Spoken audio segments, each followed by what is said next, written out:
On ne le dira jamais assez, chers frères et chères sœurs, vu ces temps difficiles de la fin, vu les oppressions et les pressions de toutes parts. Nous l'avons déjà dit sur cette antenne, que notre seule option, c'est la vie dans la pleine présence du Seigneur. Mais pour trouver la présence divine et s'y maintenir, chers frères et chères sœurs, nous voulons le répéter, c'est inévitablement par une vie de prière déterminée, par une vie de consécration profonde. Nous sommes tous conscients qu'on ne peut rien obtenir dans le Seigneur sans la prière. Il faut que ça soit clair, et nous le savons tous. Tout s'obtient uniquement que par la prière, dans la marche avec le Seigneur. Au regard donc de ce qui précède, je voudrais ce jour que vous et moi nous portions notre attention sur la question de la prière. Et pour ce faire, je nous propose la pensée suivante pour notre édification. Montons à la chambre haute pour la prière. Montons à la chambre haute pour la prière. Ou encore, montons à la chambre haute dans la prière. Béni sois-tu notre Seigneur et notre Dieu. Merci pour cette belle occasion. À travers cette émission de Kairos, la proclamation de ta parole, pour l'édification du corps de Christ. Merci pour ta présence. Ta parole, là où elle est proclamée, tu es là. Et tu accomplis ta parole. Accompagne-nous dans la proclamation et accompagne-nous dans l'écoute, afin qu'il y ait des effets pour la gloire de ton nom au nom de Jésus. Amen. Notre texte de base pour notre parcours de cette soirée sur cette antenne, nous le trouvons dans Actes chapitre 1, du verset 9 au verset 14. Il a dit ceci après avoir dit cela. Il fut élevé pendant qu'ils le regardaient, et une nuée le déroba à leurs yeux. Et comme ils avaient les regards fixés vers le ciel pendant qu'ils s'en allaient, on dit, voici, deux hommes vêtus de blanc leur apparurent et dit, hommes galiléens, pourquoi vous arrêtez-vous à regarder au ciel? Ce Jésus qui a été enlevé au ciel du milieu de vous, reviendra de la même manière que vous l'avez vu allant au ciel. Alors, ils retournèrent à Jérusalem, de la montagne appelée des Oliviers, qui est près de Jérusalem, à la distance d'un chemin de sabbat. Nos spécialistes disent environ 800 mètres.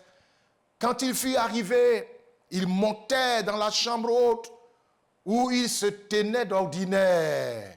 C'était Pierre, Jean, Jacques, André, Philippe, Thomas, Barthélemy, Matthieu, Jacques, fils d'Alphée, Simon le Zélote et Jude, fils de Jacques. Tous, d'un commun accord, persévéraient dans la prière avec les femmes et Marie, mère de Jésus, et avec les frères de Jésus. Voyez-vous, après plus de 3 ans passés avec ses disciples, mission parfaitement accomplie, le Seigneur monte dans la gloire sous leurs yeux en leur laissant une des plus grandes promesses de l'histoire. Cette promesse va être annoncée par 2 anges. Mais après avoir reçu donc les propos, le message de ces 2 anges, les disciples vont retourner à Jérusalem. Et qu'est-ce qu'ils vont faire? Ils vont monter à la chambre haute. Et là, le texte nous dit, ils persévéraient d'un commun accord dans la prière avec les femmes, Marie et les frères de Jésus. Des gens qui ont vécu avec Jésus, ils ont mangé avec lui, ils l'ont touché, ils ont dormi, ils ont fait tout avec lui.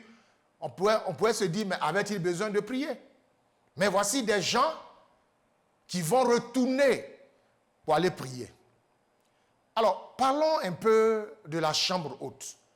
Historiquement, la chambre haute, il a dit, nos spécialistes, qu'en réalité, c'était donc des chambres situées au haut des maisons en Orient. Donc, les maisons qui ont des toits assez plats, on bâtissait donc ces chambres-là, à cet endroit. Et dans notre contexte ici, ce lieu certainement fait allusion à un siège, on peut appeler ça comme ça, un siège, la salle de prière, de réunion de Jésus et de son équipe. Parce que la chambre haute ressort beaucoup. Là où certainement Jésus faisait le point de tout et il planifiait tout son programme dans la prière avec ses disciples. Certainement qu'en ce lieu-là, Jésus a enseigné et a dit beaucoup de choses. Si nous considérons que ce lieu était comme leur siège, leur salle de prière, salle de réunion, salle de planification. Après donc son ascension, les disciples sont retournés dans cet endroit très symbolique et très important pour eux. En effet, chers frères et chères sœurs, les disciples sentaient leur isolement au milieu de cette ville coupable, meurtrière des prophètes et de son roi, Jérusalem. Donc les disciples se sentaient isolés à cet endroit-là. Donc la chambre haute était leur unique ressource, là où tirer des forces, parce que quelque chose les attendait. Donc la chambre haute était leur unique ressource, le seul endroit où ils pouvaient se retirer pour avoir des forces pour affronter ce qui allait arriver. De même aujourd'hui, chers frères et chères sœurs, quand nous parlons de chambre haute, eh bien cela reste aussi l'unique source pour tout croyant dans tous les temps et dans toutes ces circonstances, la chambre haute. La position donc des disciples dans la chambre haute était tout à fait spéciale, parce que selon la promesse du Seigneur, ils attendaient la venue du Saint-Esprit. Ils ont donc attendu et reçu la promesse en persévérant à cet endroit-là, dans la prière. La chambre haute, quand nous voyons cette chambre haute sur le plan spirituel, la chambre haute, nous pouvons dire ceci, que la situation figurée de la chambre haute est très significative pour nous aujourd'hui. La chambre haute est le symbole de hauteur. La chambre haute est le symbole de hauteur d'esprit. La chambre haute est le symbole de spiritualité, de maturité. Chambre haute.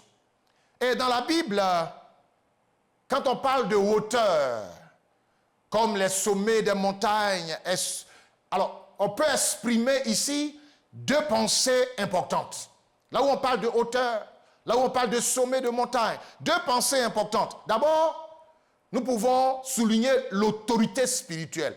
La hauteur ou le sommet parle de hauteur ou encore d'autorité spirituelle. Ensuite, sommet et hauteur peuvent nous parler donc de l'élévation dans la prière ou encore la communion avec Dieu. La chambre haute, sur ce point, eh bien, chers frères et chères sœurs, avec l'expérience de ces disciples, nous pouvons dire que la chambre haute a été le point de départ, là où tout a commencé. C'est là où l'Église pour laquelle Jésus a souffert, a donné sa vie, c'est là, dans cette chambre haute, que cette Église-là s'est formée et elle a été présentée au monde entier. Montez donc à la chambre haute, comme notre pensée, notre sujet le propose. Montez à la chambre haute, je dois dire, c'est le désir même du Seigneur. C'est le désir du cœur du Seigneur. C'est son invitation, une adresse, on va dire, adressée à son Église en vue de son efficacité dans ce monde troublé. Dieu nous appelle, le Seigneur nous invite à monter à la chambre haute. Les disciples ont compris cela. Ils sont montés à la chambre haute, là où tout va commencer, là où tout va partir. Aujourd'hui, plus que jamais, vous et moi, peuple de Dieu, Église du Seigneur, plus que jamais, nous avons besoin de monter à la chambre haute. Nous autres serviteurs de Dieu, nous avons besoin de monter à la chambre haute. Oui, frères, sœurs, où que vous soyez et quoi que vous soyez, nous avons tous besoin de monter à la chambre haute. Monter à la chambre haute, ou on peut encore dire retourner à la chambre haute. Dans le contexte de l'Église aujourd'hui, voyez, c'est très important. C'est plus qu'important. Il y a un adage de la langue baoulé qui dit « Celui qui oublie ses origines ne tardera pas à heurter son pied et il perdra toutes sortes d'opportunités dans cette vie. » Monter donc à la chambre haute. Pour l'Église aujourd'hui dans ce contexte, c'est le retour à la source. C'est le retour à nos sources, à nos racines. C'est retourner à la vie de prière. Retourner à la vie de prière. Monter à la chambre haute, c'est retourner même à l'authenticité du christianisme.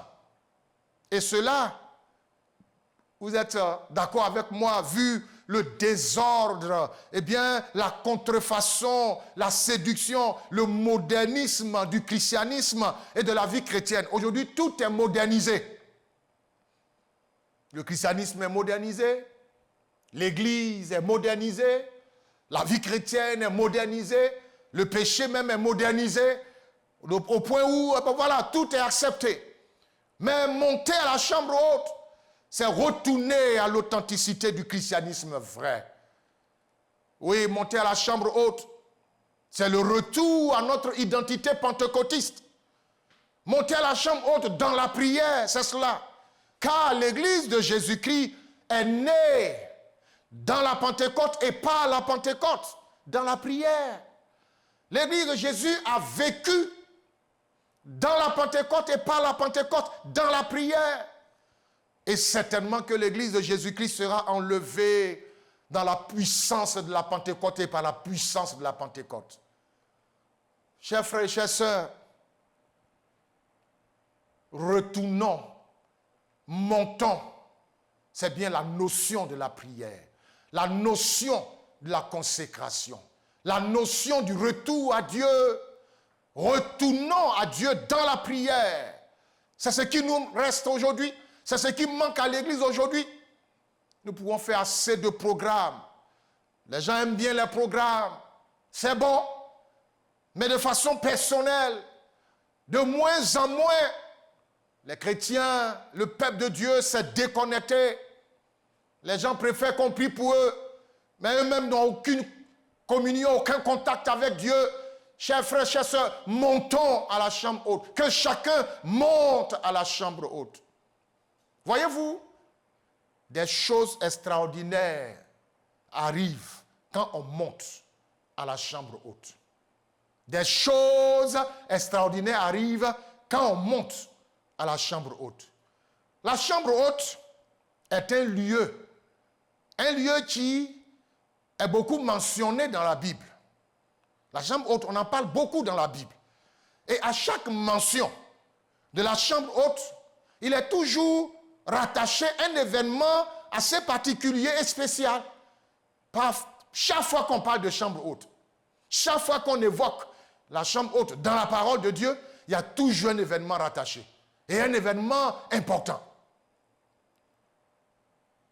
Quand on monte dans la chambre haute, quand on va à la chambre haute, quand on monte dans la prière à la chambre haute, il y a toujours l'humain et le divin.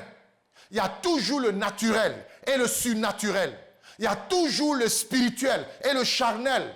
Il y a toujours l'ordinaire et l'extraordinaire qui se croisent. Et quand ils se croisent, ils se manifestent et quelque chose de merveilleux se passe toujours. Montons à la chambre haute et l'humain croisera le divin. Montons à la chambre haute et l'ordinaire croisera l'extraordinaire. Montons à la chambre haute et l'extraordinaire se manifestera. Nous n'avons pas le choix, peuple de Dieu. Église du Seigneur, chers serviteurs, servants de Dieu, nous n'avons pas le choix. En ces temps, nous sommes bien obligés de monter à la chambre haute. Oui, quand on parle de chambre haute dans la Bible, il se pourrait ou se peut que ce soit la même pièce où Jésus avait institué la scène, dans Luc chapitre 22. Certainement, l'on pense que ce soit la même pièce.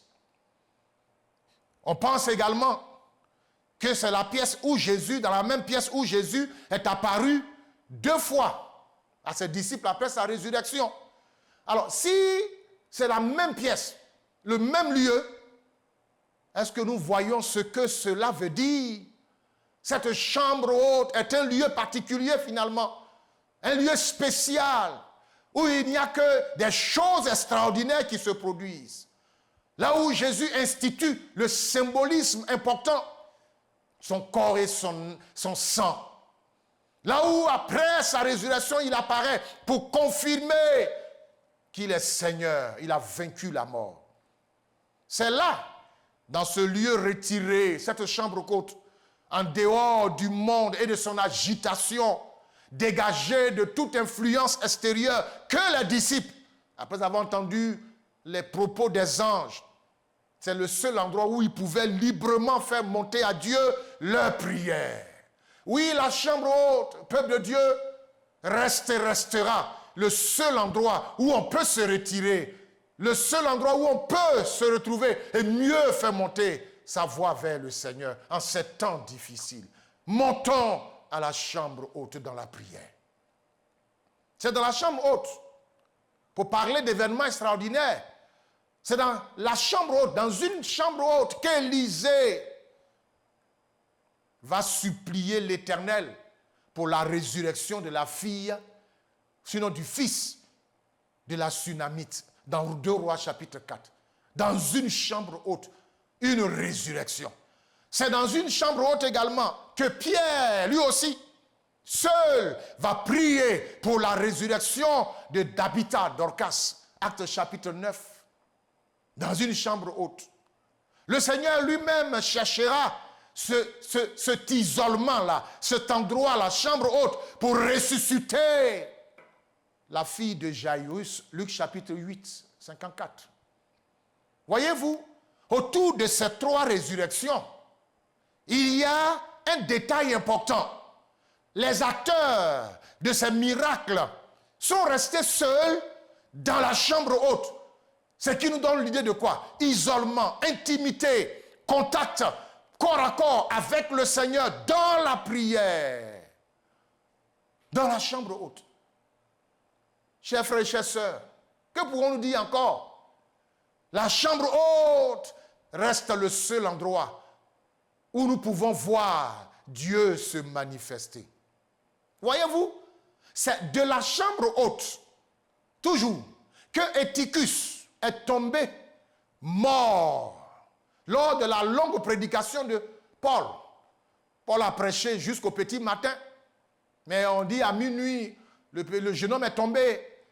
Il était au 3e étage, dans une chambre haute, bondée de monde. Il est tombé, il a été relevé mort. Mais vous savez, c'est dans la même chambre haute d'où il est tombé que Éticus est revenu à la vie. Résurrection. Cette chambre haute, chers frères et chères sœurs, était bien indiquée aux disciples pour y habiter et persévérer dans la prière. C'était tellement important pour eux. Il n'y avait pas un autre endroit mieux indiqué que ça. Voulons-nous voir les morts et tout ce qui est mort autour de nous ressusciter? Voulons-nous voir les malades guéris dans l'église? Il y a tellement de maladies, tellement de morts précoces, des situations qu'on ne comprend pas. Il y a tellement de questions. Chers amis, chers frères, chères sœurs, chers serviteurs de Dieu, nous n'avons pas le choix. Si nous voulons voir la puissance de Dieu à nouveau se manifester au milieu de nous, montons à la chambre haute. On n'a pas le choix. Montons à la chambre haute. La prière. La prière. Il y a d'abondantes grâces Il y a tellement de bénédictions, je dois dire, qui sont stockées dans la chambre haute pour tous ceux qui acceptent et décident d'y monter. Il y a tellement de bonnes choses qui y sont. Alors, les disciples, eux, ils sont allés dans cet endroit en obéissance à l'ordre du Seigneur.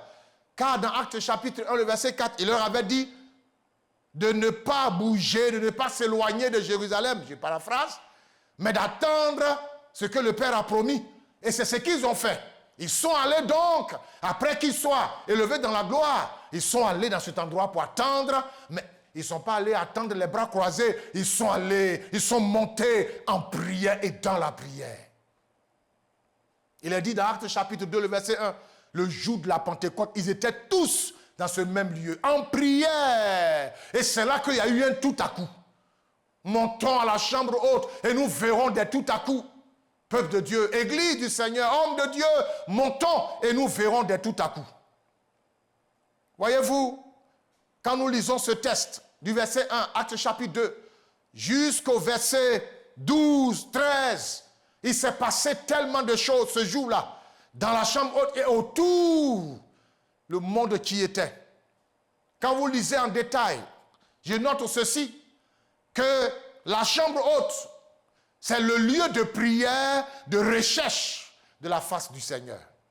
La chambre haute, c'est le lieu d'attente des promesses divines. C'est le seul endroit où nous pouvons attendre les promesses de Dieu. La chambre haute, c'est le seul lieu de visitation divine. C'est là où Dieu peut nous visiter. Par ailleurs, la chambre haute, c'est le seul lieu d'accomplissement de la parole donnée. Les promesses divines s'accompliront quand nous monterons à la chambre haute. La chambre haute, c'est le seul lieu partant duquel Dieu bouleverse, Dieu étonne et Dieu confond le monde pour l'Église. Et c'est ce qui s'est passé quand ses disciples étaient montés à cette chambre haute. La chambre haute, c'est le seul lieu de revêtement de puissance pour le service. La chambre haute, c'est le seul lieu de résurrection, comme ce que nous venons de voir. Eh bien, le fils de la femme et notre sœur Tabitha. La chambre haute, c'est le seul lieu où le Seigneur nous éclaire sur bien de questions. Au regard de tout ça, chers frères et chères sœurs, il y a une exigence, il y a une décision à prendre. C'est pour cela que dans Acte 1, 12, il dit alors ils retournaient à la chambre haute, à Jérusalem. Ils montaient, et quand ils sont arrivés, ils sont allés directement. Une décision doit être prise aujourd'hui. L'Église doit prendre la décision de monter à la chambre haute. Ensuite, il nous faut payer le prix, parce que les disciples, ils ont marché, ils ont quitté le lieu où ils ont assisté à cette scène glorieuse de la montée de Jésus. Ils ont marché, ils sont allés, ils ont pris l'engagement d'aller à la chambre haute et de rencontrer le Seigneur. En mettant fin à mes propos, je dirais ceci que, en ces temps de la fin, chers frères et chères sœurs, au regard de la dérive, de la déchéance, au regard de l'immoralité dans laquelle notre monde est tombé et qui impacte négativement même l'Église du Seigneur, la réussite de chacun, le succès de chacun, nos exaucements en ces temps difficiles seront forcément fonction de notre décision de monter et de persévérer dans la prière en étant à la chambre haute. Vous recevrez une puissance. Le Saint-Esprit surviendra sur vous et vous serez mes témoins à Jérusalem, dans toute la Judée, dans la Samarie, jusqu'aux extrémités de la terre. Montons, peuple de Dieu, montons à la chambre haute et nous rencontrerons le Seigneur et bien de situations changeront. La vie de prière, voici la seule chose qui reste à l'Église aujourd'hui. Soyez bénis de l'Éternel là où vous vous trouvez à cet instant précis. Shalom. Nous allons prendre...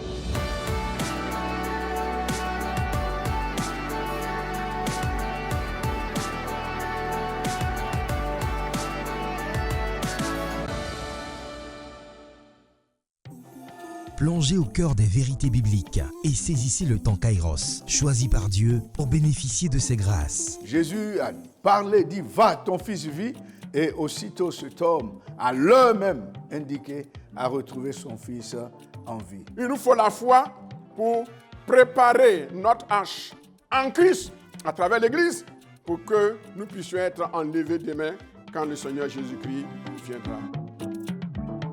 Kairos, du lundi au vendredi à 21h05 sur TFE.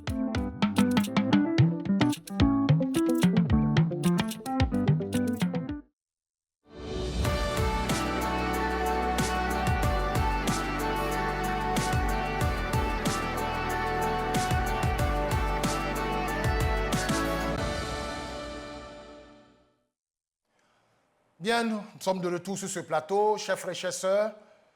Bienvenue encore et ce temps qui est consacré à la prière. Vous pouvez donc déjà appeler notre numéro qui s'affiche le 27 24 58 71 50. Et nous allons écouter, prendre votre sujet de prière que nous allons porter devant Dieu. Nous parlons de chambre haute, donc de la prière. Et comme nous venons de le dire, il se passe toujours de grandes choses pour ceux qui acceptent donc de monter à la chambre haute.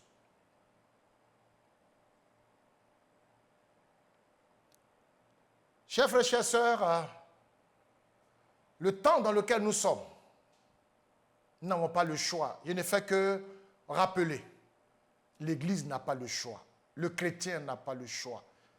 Les hommes de Dieu que nous sommes n'avons pas le choix. Nous sommes appelés à monter à la chambre haute, à reprendre la vie de prière. L'Église doit retourner à ses sources, à ses origines, la prière. Que la prière, rien que la prière. Notre frère Ba, de Yamsokro, bonsoir. Oui, bonsoir, pasteur. Il y a deux sujets de prière. D'accord.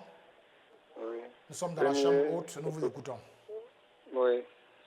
Nous demandons la prière pour que Dieu nous aide à trouver du travail. Ça fait presque 2 ans.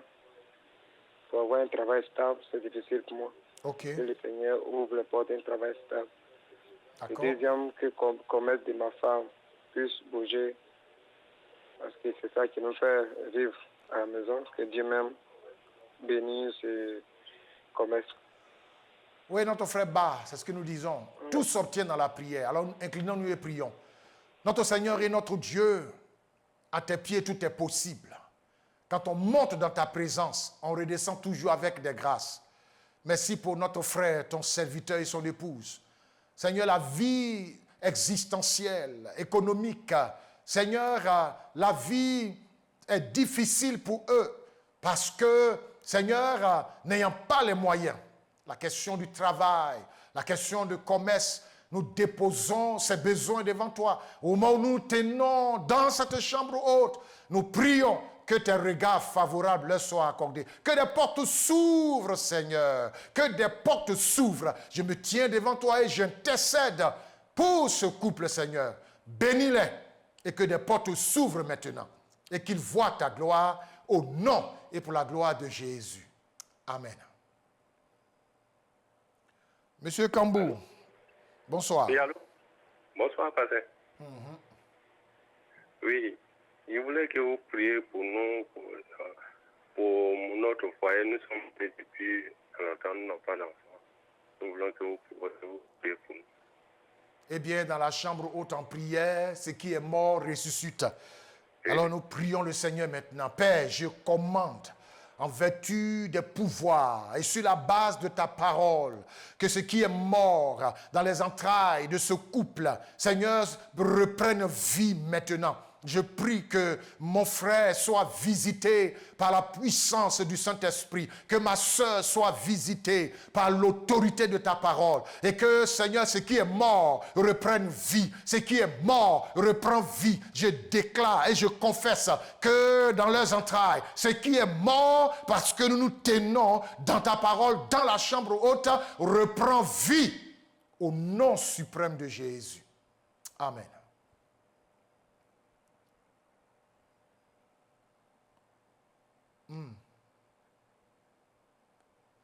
Chers frères et chères sœurs, comme nous l'avons vu dans la chambre haute, quand on y monte dans la prière, il y a des résurrections. Il y a des choses incroyables qui arrivent. Notre seule alternative, c'est cela. Monter à la chambre haute. Et nous nous tenons là, en ce moment précis, dans cette chambre haute. Nous écoutons vos sujets de prière, vos appels pour les porter dans la présence du Seigneur. C'est votre émission Kairos, le temps de la proclamation de la parole et le temps de la prière. 27, 24, 58, 71 et 50. Que le nom du Seigneur soit béni. Que le nom du Seigneur soit béni. Que le nom du Seigneur soit béni. Chers frères, chères sœurs, nous sommes à l'écoute pour vos sujets de prière. Et surtout, quand nous sommes en prière, il faut avoir confiance en Dieu. Nous l'avons dit, on ne peut rien obtenir en dehors de la prière. On ne peut rien obtenir sans la prière. Rien du tout. C'est dans la prière, par la prière. Et quelquefois des prières très persévérantes que Dieu répond et que Dieu exauce.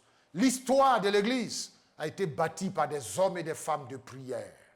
Des grandes choses sont arrivées dans ce monde et dans cette Église, dans l'Église du Seigneur, parce que des grands hommes se sont levés dans la prière. Nous n'avons pas le choix. Il nous faut prier. Alors, voyez Francis de Ono, notre frère de Ono. Oui. Bonsoir. Bonsoir, pasteur. Oui, nous écoutons votre sujet de prière. Ok, pasteur, je vous appelle parce que depuis 2023, les problèmes se multiplient au niveau de ma famille. Il y a madame qui a fait une crise d'AVC. Oh là là. Ouais, et puis il faut dire que vraiment il y a beaucoup de problèmes. Moi-même, je ne me sens pas bien. Les enfants, il y a trop de problèmes dans la maison. Et j'ai l'impression que toutes les portes se ferment autour de ma famille. Donc, je demande vraiment que vous nous souteniez dans la prière pour que le Seigneur vraiment puisse ouvrir les portes pour nous. Oui, frère, montons à la chambre haute dans la prière. Seigneur, notre Dieu, il n'y a rien que tu ne puisses faire. Regarde cette famille en détresse. AVC par-ci, maladie par-là. Seigneur, cette famille se sent comme cernée, bloquée. C'est au nom de Jésus-Christ que, à cet instant précis, je prends autorité sur la maladie, l'AVC. Je prends autorité sur toute infirmité. Je prends autorité sur tout blocage. Je prends autorité sur les œuvres des ténèbres à tes pieds. Seigneur, du haut de cette antenne, je paralyse les œuvres des ténèbres. Je neutralise les œuvres des ténèbres. J'ordonne que cette famille soit libérée. Que cette femme soit guérie de cet AVC, qu'elle retrouve son état de santé, que le frère et sa maison retrouvent la vie. Seigneur, merci d'intervenir dans leur histoire. Au nom puissant et suprême de Jésus. Amen. Mon frère Kwadjo Yamsokro. Oui, pasteur, bonsoir. Bonsoir. Oui. Nous sommes en prière. Qu'est-ce qu'on peut apporter devant Dieu comme sujet? Le vendredi, je suis passé, vous avez prié pour mon enfant qui avait la toux. D'accord? Et j'ai béni le Seigneur, mon enfant est guéri. Alléluia. Vraiment, je dis merci à Dieu. Alléluia. Parce que la Bible nous demande d'être reconnaissant. Alléluia. Ça fait du bien. J'appelle pour, oui. Alors, gloire à Dieu. Le deuxième, mon pasteur est malade. Mon pasteur est malade. Ah, Il est d'accord. malade même. Je demande à Dieu de guérir mon pasteur. Ok. AVC, hypertension, Oh là là. tout ça là. Notre Dieu est capable de tout, mon frère. Dieu, il est vivant.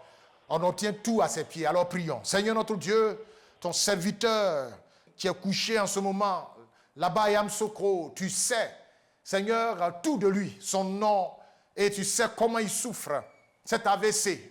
Père, je prends autorité à cet instant précis, dans le nom de Jésus.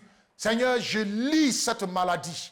Je lis cette maladie dans le corps de ton serviteur. Je maudis cette maladie dans son corps. Je détruis les symptômes. Je détruis la base. Seigneur, je commande que la vie pénètre ses membres et que ses nerfs ressuscitent au nom de Jésus. Seigneur, relève ton serviteur afin qu'il continue le ministère. Honneur et gloire, parce que nous avons prié, nous croyons que tu le fais au nom invincible de Jésus-Christ. Amen. Oui, chers frères et chères sœurs. Oui.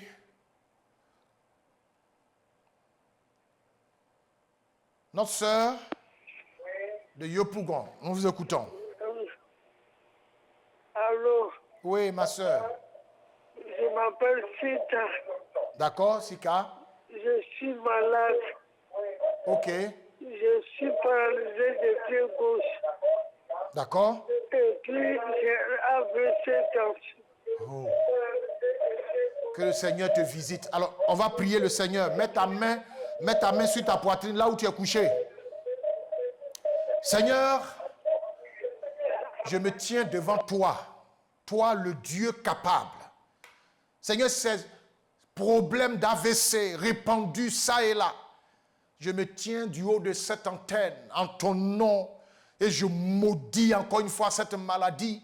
Je détruis cette maladie. Seigneur, ces symptômes, Seigneur, ces bases, Seigneur, tout ce qui est la cause, au nom de Jésus, je détruis tout cela, Seigneur. Je commande que cette maladie lâche prise, cette femme et bien d'autres personnes. Seigneur, c'est répandu et c'est pas normal. Je prie à cet instant, au nom de Jésus, si tu es ce Dieu de la résurrection, tu t'es manifesté dans ces différentes chambres hautes pour ressusciter. Je prie maintenant qu'il y ait des résurrections dans ces corps, résurrection dans ces membres paralysés, résurrection dans ces nerfs, veines paralysées, résurrection. Au nom puissant de Jésus, que le mal soit vaincu et que ses frères et sœurs se relèvent pour donner gloire à ton nom. Au nom de Jésus. Amen. Mon frère Franck de Gagnoa. Oui, bonsoir, Laurent. Bonsoir. J'écoute. Oui, j'ai vraiment des soucis là.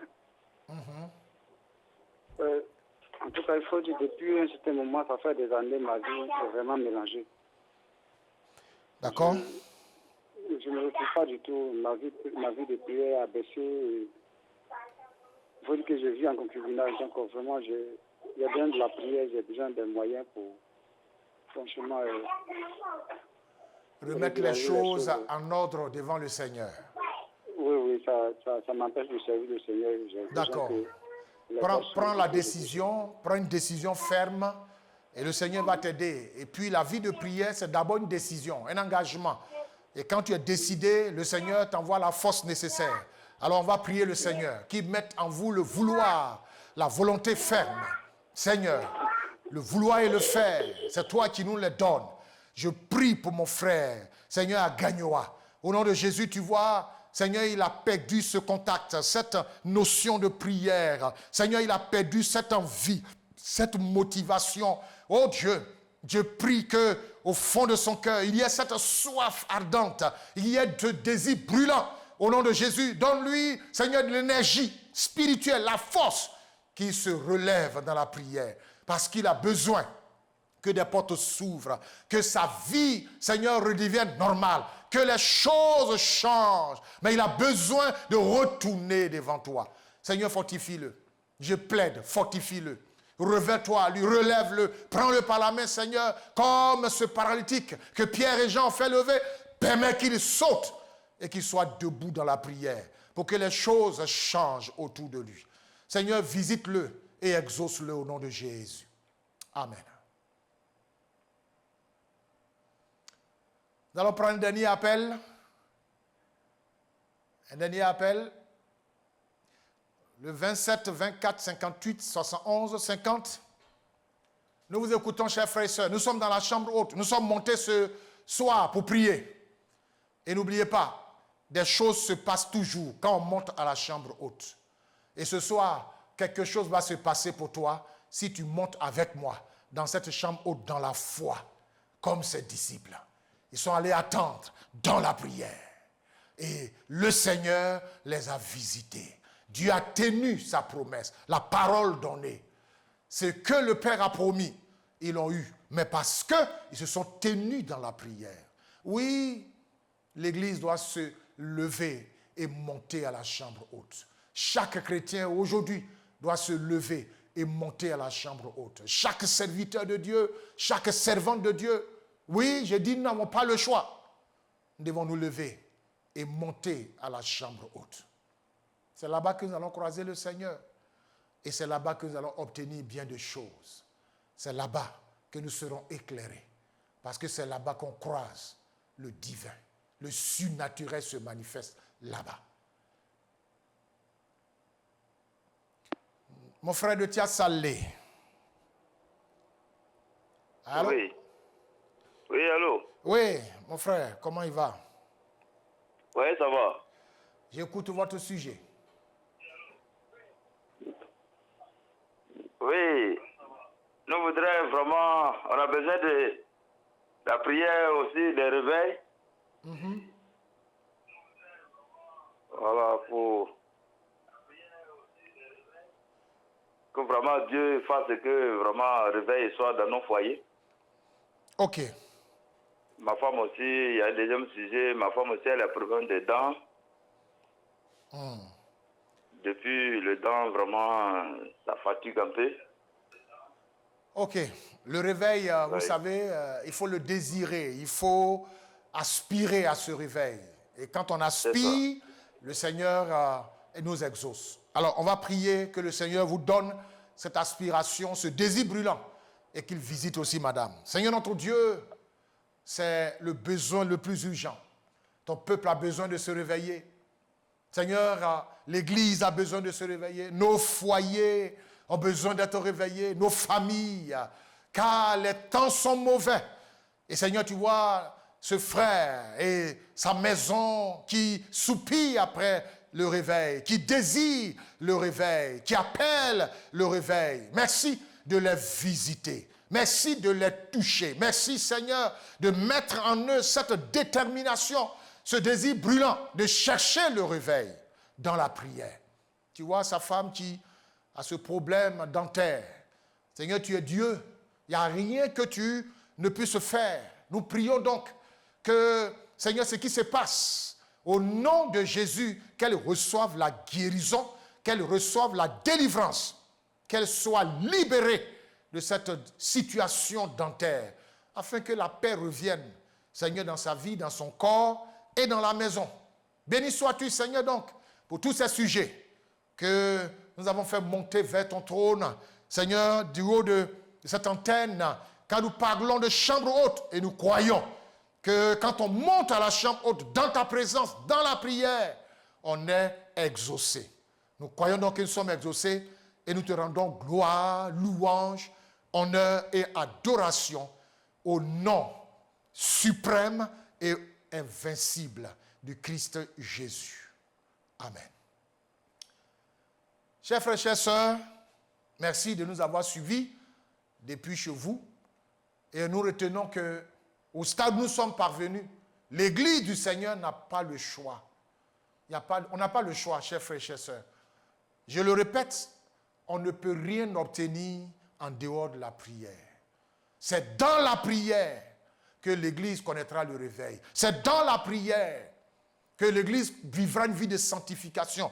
Plus on s'approche du Seigneur, plus le charnel recule, les ténèbres reculent et la gloire du Seigneur se manifeste. Rendez-vous donc à la chambre haute dans la présence de Dieu.